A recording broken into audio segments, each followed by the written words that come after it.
ನಮಸ್ಕಾರ. ಇವತ್ತು ಮತ್ತೊಂದು ವಿಷಯದ ಕುರಿತು ಮಾತಾಡಬೇಕು ಅಂತ ತೀರ್ಮಾನ ಮಾಡಿಕೊಂಡಿದ್ದೀನಿ. ನಾನು ನೋಡಿದ ಪ್ರಕಾರ ಸಣ್ಣ ಸಣ್ಣ ಕಾರಣಗಳಿಗೆ ದಾವಗಳು ವಜಾ ಆಗ್ತವೆ, ಅಥವಾ ನಿಮಗೆ ಇಷ್ಟವಾಗದ ತೀರ್ಪನ್ನು ನೀವು ಪಡಿತೀರ. ಈ ಸಣ್ಣ ಸಣ್ಣ ತಪ್ಪುಗಳಿಗೆ ಏನಾಗ್ತವೆ ಅನ್ನೋದ್ರ ಬಗ್ಗೆ ನೀವು ತಿಳ್ಕೋಬೇಕು.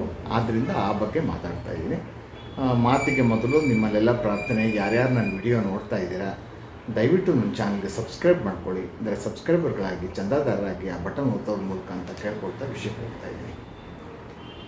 ಈಗ ನೀವೊಂದು ದಾವ ಹಾಕಬೇಕು ಅನ್ನೋ ತೀರ್ಮಾನಕ್ಕೆ ಬರ್ತೀರ, ಆಯಿತಾ?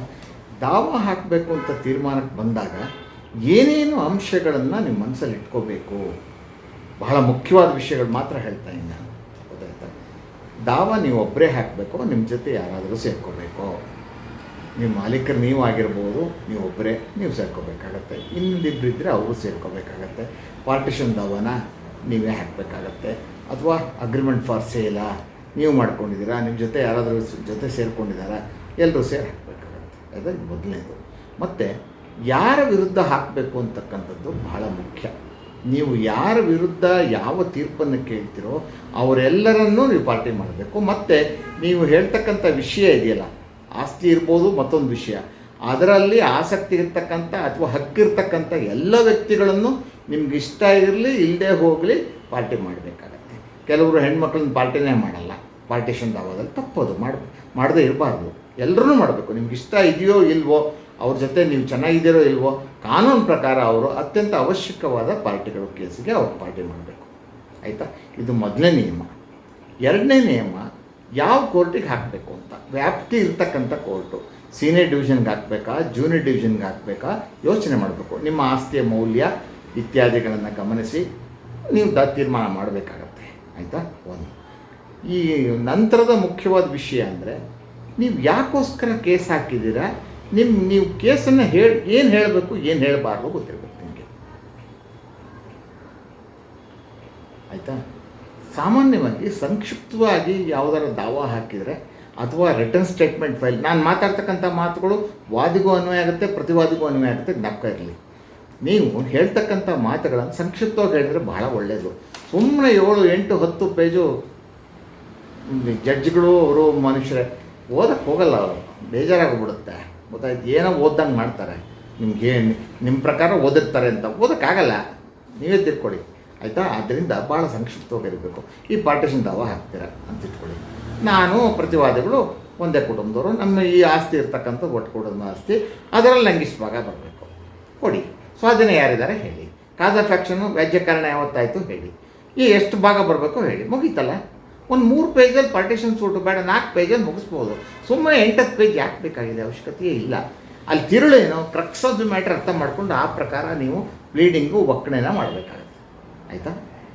ಮತ್ತು ಮೂರನೇದಾಗಿ, ನೀವು ನಿಮ್ಮ ಕೇಸನ್ನು ನೀವು ಅಂದ್ಕೊಂಡಿದ್ದೀರಲ್ಲ, ಇದು ನನ್ನ ಕೇಸು, ಇದರ ಆಧಾರದ ಮೇಲೆ ನಂಗೆ ಹಕ್ಕಿದೆ ಈ ಎದುರುಗಡೆ ವಿರುದ್ಧ ಈ ಥರ ಒಂದು ತೀರ್ಪನ್ನು ಕೇಳೋದಕ್ಕೆ ಅಂತ ನಿಮ್ಗೆ ಅನಿಸುತ್ತಲ್ಲ, ಆವಾಗ ನಿಮ್ಮ ಮನಸ್ಸಿನಲ್ಲಿರ್ತಕ್ಕಂಥ ಮತ್ತು ವಿವಾದದಲ್ಲಿರ್ತಕ್ಕಂಥ ಅಂಶಗಳು ಯಾವುದು, ಅದನ್ನು ಪ್ರೂವ್ ಮಾಡೋದಕ್ಕೆ ಏನೇನು ದಾಖಲೆ ಹಾಕಬೇಕು, ಯಾವ್ಯಾವ ವಿಟ್ನೆಸ್ಗಳನ್ನ ಕರಿಬೇಕು ಅಂತಕ್ಕಂಥದ್ದು ನಿಮಗೆ ಗೊತ್ತಿರಬೇಕು, ಜ್ಞಾನ ಇರಬೇಕು, ಸ್ಪಷ್ಟತೆ ಇರಬೇಕು, ಗೊತ್ತಾಯ್ತಾ?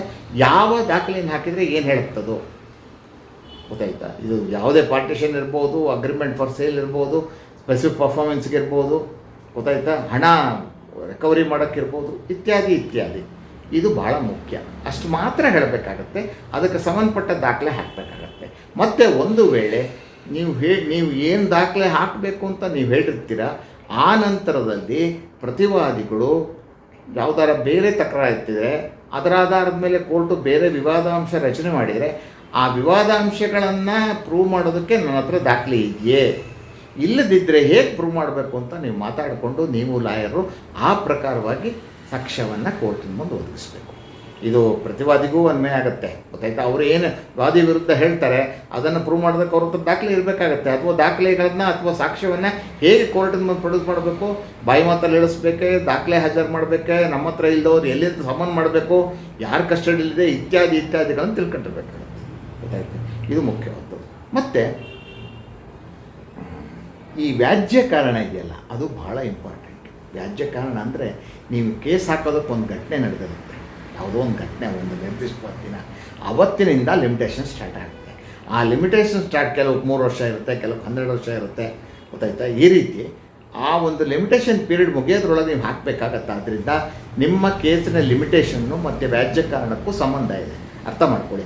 ಆದ್ದರಿಂದ ವ್ಯಾಜ್ಯ ಕಾರಣ ಇಂಥ ತಾರೀಕಲ್ಲಿ ನಡೀತು, ಆದ್ದರಿಂದ ಕೇಸ್ ಹಾಕ್ತೀನಿ ಅಂದರೆ ನೀವು ಕೇಳ್ತಕ್ಕಂಥ ಏನು ಜಡ್ಮೆಂಟ್ ಕೇಳ್ತಾ ಇದ್ದೀರಾ ಅದಕ್ಕೂ ಮತ್ತು ಯಾವುದು ನಿಮ್ಮ ಕಾಸ್ ಆಫ್ ಆ್ಯಕ್ಷನಿಗೂ ಸಂಬಂಧ ಇದೆಯೇ?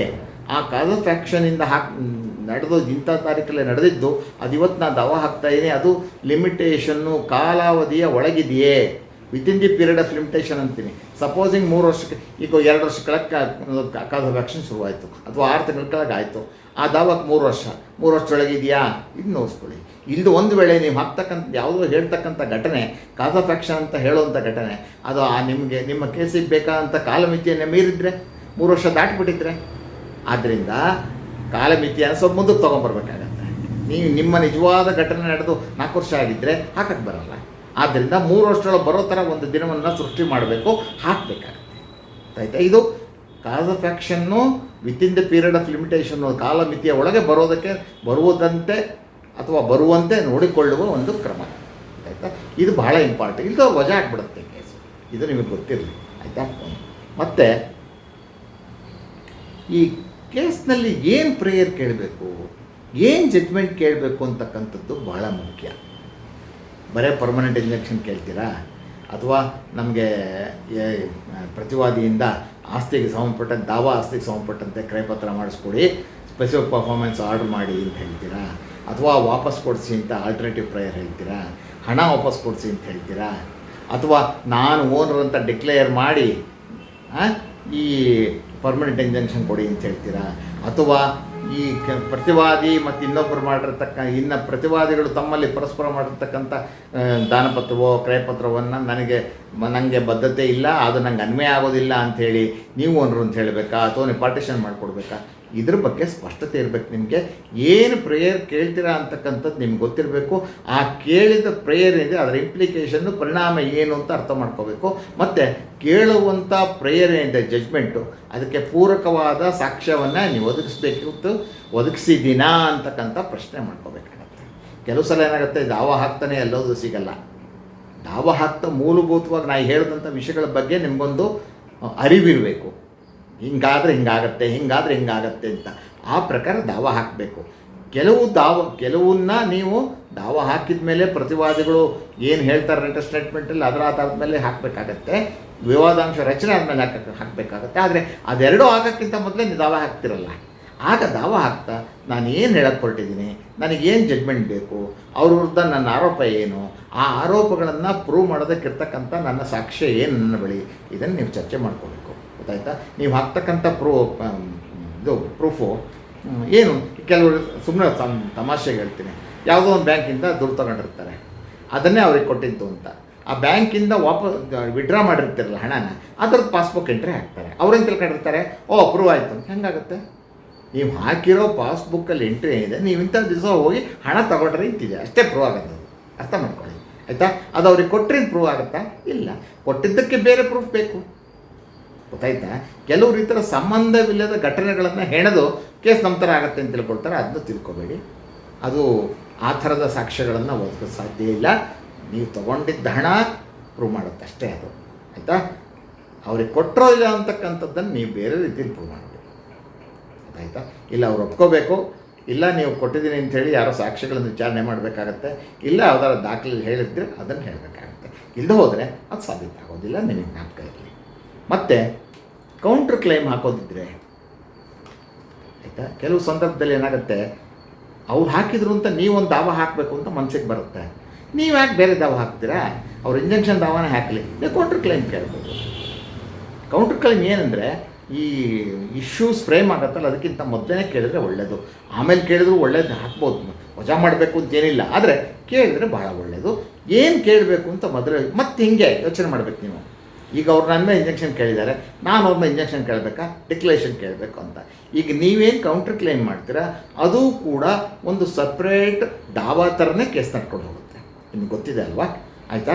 ಅವ್ರು ಹಾಕಿದ್ದಾರೆ, ಅವ್ರೇನು ಪ್ರೂವ್ ಮಾಡೋಕ್ಕೆ ಏನೇನು ಮಾಡಬೇಕು ಅದನ್ನು ನೀವು ಕೌಂಟರ್ ಕ್ಲೈಮ್ ಪ್ರೂವ್ ಮಾಡೋದಕ್ಕೆ ಏನು ಮಾಡೋಕ್ಕಾಗೋದು ಮಾಡಬೇಕಾಗುತ್ತೆ. ಮತ್ತು ಕೌಂಟರ್ ಕ್ಲೈಮಲ್ಲೂ ಕಾಸ್ ಆಫ್ ಆ್ಯಕ್ಷನ್ನು ವ್ಯಾಜ್ಯ ಕಾರಣ ಯಾವತ್ತು ಈ ಕೌಂಟರ್ ಕ್ಲೈಮ್ ಕೇಳೋದಕ್ಕೆ ವ್ಯಾಜ್ಯ ಕಾರಣ ಯಾವತ್ತು ಪ್ರಾರಂಭ ಆಯಿತು, ಏನು ಪ್ರೂವ್ ಮಾಡಬೇಕು ನಾನು, ನಂಗೆ ಅವ್ರ ವಿರುದ್ಧ ಏನು ತೀರ್ಪಬೇಕು ಅಂತ ಹೊಸ ದಾವ ಹಾಕ್ತಾ ಏನು ಯೋಚನೆ ಮಾಡ್ತಿರೋ ಕೌಂಟರ್ ಕ್ಲೈಮ್ ಹಾಕ್ತಾನೋ ಅದನ್ನ ಅರ್ಥ ಮಾಡಬೇಕು. ಮತ್ತು ಎರಡನೇದಾಗಿ ಇದಕ್ಕೆ ಕೋರ್ಟ್ ಫೀ ಕಟ್ಟಬೇಕು, ಎಲ್ಲದಕ್ಕೂ ವ್ಯಾಲ್ಯೂಷನ್ ಸ್ಲಿಪ್ ಹಾಕಬೇಕಾಗತ್ತೆ. ಸೆಕ್ಷನ್ ಇಂಥ ಸೆಕ್ಷನಲ್ಲಿ ಇಂಥ ಅಡಿಯಲ್ಲಿ ರಿಲೀಫನ್ನು ಈ ಥರ ವ್ಯಾಲ್ಯೂ ಇಷ್ಟಿದೆ ಅದರದ್ದು ಇಷ್ಟು ಕಟ್ಟಿದ್ದೀನಿ, ಇಷ್ಟು ರಿಕವರಿಗೆ ಹಾಕಿದ್ದೀನಿ ಇಷ್ಟು ಕಟ್ಟಿದ್ದೀನಿ ಇತ್ಯಾದಿಗಳನ್ನು ಹೇಳಬೇಕಾಗುತ್ತೆ. ಭಾಳ ಇಂಪಾರ್ಟೆಂಟ್ ಆಯಿತಾ. ಮತ್ತು ಇನ್ನೇನಾದರೂ ಹೊಸತನ್ನು ಹೇಳಬೇಕು ಅಂದರೆ ಅಥವಾ ಯಾವ ದಾವ ಹಾಕಿದ ನಂತರ ಸಂಭವಿಸಿದ ಘಟನೆ ಆದರೆ ಅದನ್ನು ನೀವೇನು ಮಾಡಬೇಕಾಗುತ್ತೆ, ದಾವ ಹಾಕಿದ ನಂತರ ತರಬೇಕಾಗುತ್ತೆ, ಅಮೆಂಡ್ಮೆಂಟ್ ಅಪ್ಲಿಕೇಶನ್ ಹಾಕ್ಕೊಂಡು ಇಂಟ್ರೊಡ್ಯೂಸ್ ಮಾಡಬೇಕಾಗುತ್ತೆ. ಆದರೂ ಕೂಡ ನಾನು ಹೇಳ್ತಕ್ಕಂಥ ಶಿಕ್ಷೆ ಈ ಒಂದು ಮೂಲಭೂತ ವಿಷಯಗಳನ್ನು ಅಂಶಗಳನ್ನು ದಾವ ಹಾಕ್ತಾ ನೀವು ಜ್ಞಾಪಕ ಇಟ್ಕೋಬೇಕಾಗತ್ತೆ. ಅಥವಾ ದಾವ ಹಾಕಿದ್ಮೇಲಾದ್ರೂ ಸರಿಪಡಿಸ್ಕೋಬೋದು, ಬಟ್ ನೀವು ಕರೆಕ್ಟಾಗಿ ನಾನು ಹೇಳ್ದಂಗೆ ನೀವು ನಡ್ಕೊಂಡ್ರೆ ನಿಮ್ಮ ತೀರ್ಪನ್ನು ನೀವೇ ಕೊಟ್ಕೋಬೋದು ಕೇಸಲ್ಲಿ ಏನಾಗುತ್ತೆ ಅಂತ. ನಾನು ಹಿಂಗೆ ಕೇಳಿದ್ದೀನಿ, ಇದನ್ನು ಪ್ರೂವ್ ಮಾಡೋಕ್ಕೆ ಏನು ಹಾಕಿದ್ದೀನಿ, ಇದನ್ನು ಪ್ರೂವ್ ಮಾಡೋಕ್ಕೆ ಏನು ಹೇಳಿದ್ದೀನಿ, ಇದನ್ನು ಪ್ರೂವ್ ಮಾಡೋಕ್ಕೆ ಏನು ಪ್ರೂವ್ ಮಾಡಿದ್ದೀನಿ ನಾನು, ಇದೆರಡಕ್ಕೆ ಹಾಕಿದ್ದೀನಿ ಹಾಕಿಲ್ಲ, ಏನಾಗ್ಬೋದು ಕೇಸು, ನಿಮಗೆ ನೀವು ಪ್ರಶ್ನೆ ಮಾಡ್ಕೊಂಡ್ರೆ ಗೊತ್ತಾಗುತ್ತೆ. ಕೋರ್ಟ್ಗೆ ಏನು ಕೊಡಬೇಕಾದ್ದಿಲ್ಲ, ಅದಕ್ಕಿಂತ ಮೊದಲೇ ನಿಮಗೆ ಗೊತ್ತಾಗ್ಬಿಟ್ಟಿರುತ್ತೆ. ಲಿಮಿಟೇಷನ್ ಒಳಗಿದೆಯಾ ಹೋಯಿತು, ದಾವ ಯಾರ ಮೇಲೆ ಹಾಕಿದ್ದೀನ ಅವ್ರ ಒಬ್ಬನೇ ಹತ್ರ ಹಾಕಬೇಕಾ ಹಾಕಿದ್ದೀನಿ, ಯಾವ ಕೋರ್ಟಲ್ಲಿ ಹಾಕಬೇಕೋ ಹಾಕಿದ್ದೀನ ಗೊತ್ತಾಯ್ತಾ. ನನ್ನ ಕೇಸಿಗೆ ಈಗ ನನ್ನ ಮುಖ್ಯವಾದ ಆರೋಪ ಏನು ಪ್ರತಿವಾದಿಗಳ ವಿರುದ್ಧ ಇದೆ ಅದನ್ನು ಸಾಬೀತು ಮಾಡೋಕ್ಕೆ ದಾಖಲೆ ಹಾಕಿದ್ದೀನ, ಸಾಕ್ಷಿಗಳನ್ನು ವಿಚಾರಣೆ ಮಾಡಿದ್ದೀನ, ಈ ಪ್ರಶ್ನೆ ಕೇಳ್ಕೊಂಬಿಟ್ರೆ ಮುಗಿದೋಯ್ತು. ಮತ್ತು ವಿವಾದ ಅಂಶಕ್ಕೆ ತಕ್ಕಂತೆ ನನ್ನ ಸಾಕ್ಷಿ ಇದೆಯಾ ಆರ್ಗ್ಯುಮೆಂಟ್ ಮಾಡಿ ಸ್ಟೇಟ್ಮೆಂಟಿಗೆ ಹೋಗುತ್ತೆ, ಅಷ್ಟೇ ಮುಗೀತು. ನಿಮಗೆ ಗೊತ್ತಿರುತ್ತೆ. ಆಮೇಲೆ ವಜಾ ಮಾಡೋದಕ್ಕೆ ಪ್ರತಿವಾದಿ ವಜಾ ಮಾಡೋದಕ್ಕೆ ಏನೇನು ಹಾಕಬೇಕೋ ಹಾಕಿದ್ದೀನ, ನಾನು ವಾದಿ ವಿರುದ್ಧ ಏನು ಹೇಳಬೇಕು ಅಂತ ಹೇಳಿದ್ದೀನ, ಅದನ್ನು ತಪ್ಪು ವಾದಿ ಹೇಳಿರ್ತಕ್ಕಂಥ ತಪ್ಪು ಅಂತ ನಮ್ಮ ಕೋರ್ಟಿಗೆ ಮನವರಿಕೆ ಮಾಡಿಕೊಡೋದಕ್ಕೆ ನಾನು ನನ್ನ ಕಡೆಯಿಂದ ಹಾಕಿರ್ತಕ್ಕಂಥ ದಾಖಲೆಗಳು, ಸಾಕ್ಷ್ಯ ಒದಗಿಸಿದ ಸಾಕ್ಷ್ಯ, ಬಾಯಿ ಮಾತಿನ ಸಾಕ್ಷ್ಯ ಇರ್ಬೋದು, ದಾಖಲಾತಿ ಇರ್ಬೋದು, ಸಾಕೆ ಅದಷ್ಟರಿಂದನೇ ದಾವ ವಜಾ ಮಾಡ್ಬೋದೆ, ನಿಮಗೆ ಗೊತ್ತಿರುತ್ತೆ. ನೀವೇ ತೀರ್ಪು ಹೇಳ್ಬಿಡ್ಬೋದು. ಇದಕ್ಕೇನು ಭಾಳ ದೊಡ್ಡ ವಿಷಯ ಏನಲ್ಲ ಅದು, ಗೊತ್ತಾಯ್ತಾ. ಆದ್ದರಿಂದ ನಾನು ಹೇಳಿದಂಥ ಈ ಮೂಲಭೂತ ವಿಷಯಗಳನ್ನು ದಾವ ಹಾಕ್ತಾ ನೀವು ನೆನಪಲ್ಲಿ ಇಟ್ಕೊಂಡು ಆ ಪ್ರಕಾರ ನಡ್ಕೊಂಡ್ರೆ ನಿಮ್ಮ ದಾವ ನೀವು ವಾದಿಯಾಗಲಿ ಪ್ರತಿವಾದಿಯಾಗಲಿ ನಿಮ್ಮ ಪರವಾದ ಒಂದು ತೀರ್ಪನ್ನು ನೀವು ತಗೋಬೋದು. ಇಲ್ಲದೆ ಹೋದರೆ ಕಷ್ಟ ಆಗುತ್ತೆ, ಎಲ್ಲವನ್ನೂ ಪ್ರೂವ್ ಮಾಡಬೇಕಾಗತ್ತೆ. ಸುಮ್ಮನೆ ಹಾರಿಕೆ ಉತ್ತರ ಕೊಡೋಕ್ಕಾಗಲ್ಲ. ಅಥವಾ ಇದನ್ನು ಈ ಥರ ಬ್ಯಾಂಕಿಂದ ಹೇಳಿದ್ನಲ್ಲ ದುಡ್ಡು ತಂದಿದ್ದಾನೆ ಅಲ್ಲಿ ಕೊಟ್ಟಿದ್ದೀನಿ ಸ್ವಾಮಿ ತಿಳ್ಕೊಬೋದು ಅಂತ ಆ ಥರ ಆಗಲ್ಲ. ಪ್ರತಿಯೊಂದು ಏನು ಹೇಳ್ತಿರೋ ಪ್ರತಿಯೊಂದಕ್ಕೂ ಒಂದು ಸಾಕ್ಷ್ಯ ಬೇಕು, ಕೋರ್ಟ್ ನಂಬುವಂತಹ, ಗೊತ್ತಾಯ್ತಾ, ಸಾಕ್ಷ್ಯ. ಇಷ್ಟು ಈ ಬಗ್ಗೆ ನಿಮಗೆ ಮೂಲಭೂತವಾಗಿ ತಿಳಿಸ್ತಾ ನಾನು ಮಾತಾಡಿ ಮುಗಿಸ್ತಾ ಇದ್ದೀನಿ.